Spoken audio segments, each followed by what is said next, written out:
And another thing about homelessness. People always want to know about how I got out. God, I wish it was a cool story like I got discovered for my acting or I won a scholarship to an Ivy League school. It wasn't like that at all. It was gritty and it was raw.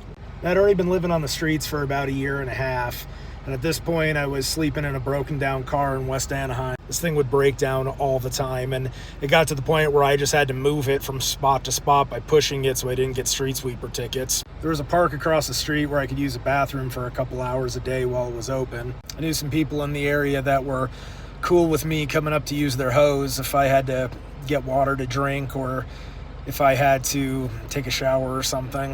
If that wasn't available, there was always the bird bath option. I had a friend that was living out in Colorado.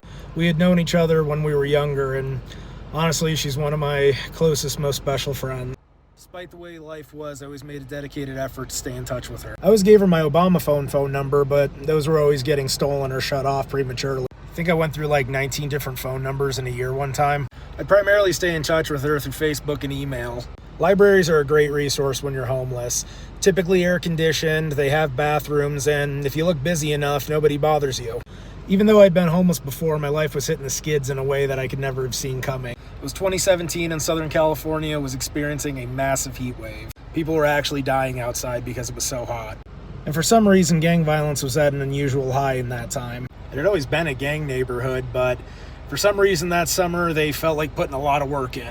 So one day I went to the Anaheim Public Library off of Euclid, check my messages, and see if I had heard from her. She had messaged me and let me know that she and her family were actually traveling through town, and she offered to take me back with her. I was a little scared to admit about leaving, because even if something's bad, it's still something you know. I know how the streets work out here, I know how the politics work out here, so trying to move off to a new place completely blind was actually more anxiety-provoking than you'd think. But I knew the streets were going to kill me. I know I wasn't going to live out there much longer. The morning she came to pick me up was brutal. I was dirty, disheveled, and about 7 shades darker from living in the sun all the time. My parents had never seen me like that before, so I was nervous. I couldn't use the hose from those people because it was broad daylight, so I borrowed some cleaning materials and went across the street to the park. The thing about taking bird baths is that it's always better to do it out of the toilet than the sink. Yep, you heard that right. That's some street knowledge for you. So I deep cleaned the entire public toilet, stuffed the t-shirt down in there to fill it up and clog it, and I took a bath in a public toilet. You'd be amazed how many people on the street have to do that. She picked me up, we went and visited her family, and then I had to try to act like I didn't know the life I had just left behind. Next day we left for Colorado. So that's how I started my journey. Like would be cool, subscribe would be cooler. Thank you.